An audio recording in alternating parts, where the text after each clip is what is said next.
안녕하세요. 부의 독서입니다. 토요일입니다, 여러분. 날씨가 너무 좋네요.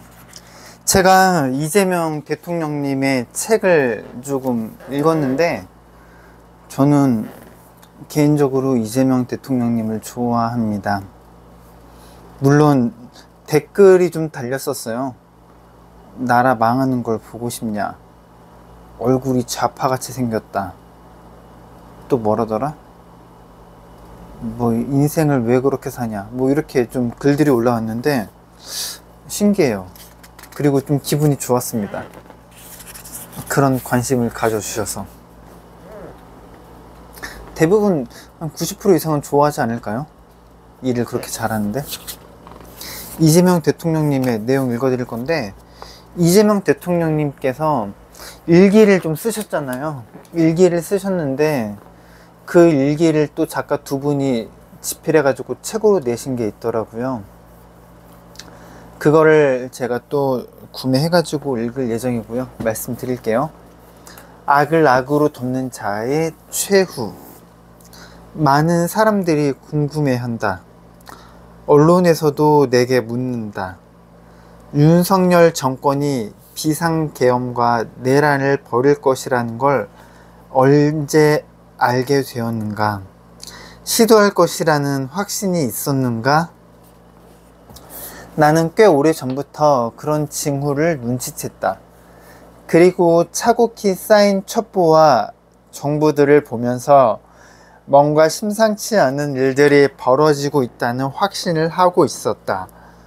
윤석열 정권에 대한 나의 질문들은 쌓여갔다. 왜 저럴까? 왜 저렇게까지 폭주하는 이유는 무엇일까? 모든 타협에는 문을 걸어 잠그고 배제와 은둔의 정치를 고집하는 까닭은 무엇일까? 상식적으로 납득되지 않는 일들이 연달아 발생하는 것을 보면서 이 정권의 갈 길이 영구 집권을 꿈꾸는 것밖에 없다는 판단이 확실히 들었다. 내 입으로 이야기하진 않았지만 나는 2024년 4월 총선 전부터 비상계엄 가능성이 매우 높다고 확신했다. 총선 전부터 윤 대통령이 비상계엄이 아니라 경비계엄을 할 것이라는 소문이 나돌았다. 게다가 경찰 기동대를 계속 창설하고 있다는 이야기를 들었다. 나는 그때에도 만약 그렇게 시도한다면 경비계엄으로는 약하고 비상계엄을 선택할 것이라고 생각했다. 지난 총선에서 더불어민주당을 비롯한 야당이 압승했다. 야당은 국회 의석의 3분의 2에 가까운 192석을 차지했고, 여당의 국민의힘은 108석을 얻는 데 그쳤다. 총선 이후 윤석열 정부가 하는 일들을 보니까 막다른 골목을 향해서 질주하는 모습이었다. 대표적인 징후는 김문수 고용노동부 장관의 국회 인사청문회 때 나타났다. 이전 청문회 때와는 달랐다. 장관 후보자 스스로 이념의 투사처럼 거친 극우 성향에 작심한 듯 드러냈다. 군주론의 저자인 니콜로 마키아벨리는 대중의 인기를 잃은 독재자들이 가는 길은 정해져 있다고 했다.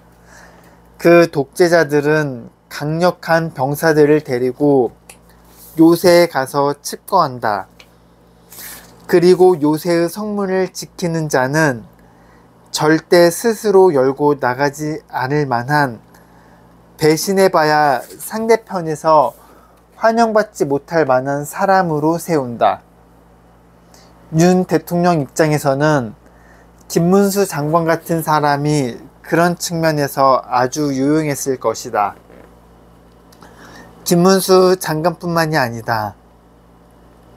윤석열 정부의 국무총리와 장관들은 민의의 전당인 국회에 오면 완전히 검투사로 변했다.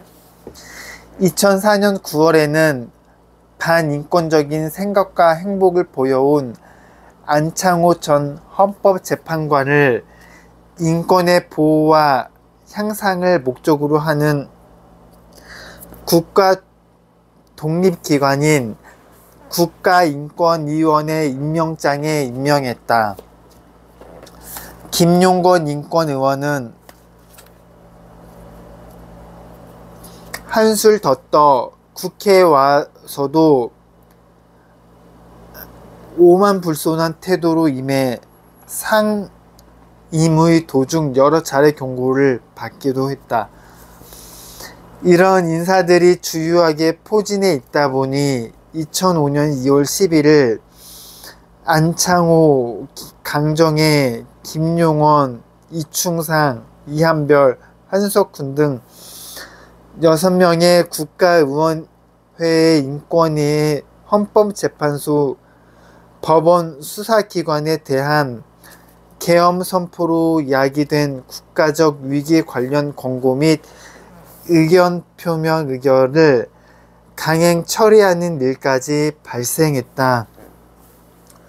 헌법재판소의 윤석열 대통령에게 불리한 증거를 채택하지 말 것, 법원과 수사기관 내 윤석열 대통령과 계엄 관련자들을 기소하거나 수사하지 말 것을 압박하는 내용이다. 한마디로 내란 수괴로 지목된 윤석열 대통령에게 면죄부를 주라는 것이다. 2024년 8월 독립기념관장에 임명된 김영석 관장도 그 밥에 그 나물이다. 김 관장은 교수 시절 한 보수단체 강연에서 1945년 8월 15일은 광복절이 아니다. 1948년 이전에 우리의 국민은 없고 일군 국민만 있었다는 등 뉴라이트 역사관을 피력했다.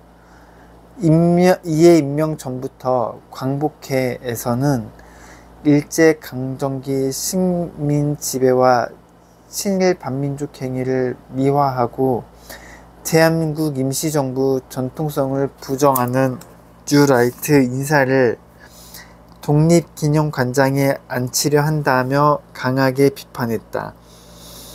이런 회개망측한 인사를 좌고우면하지 않고 연달아 하는 것을 보고 기가 막혔다.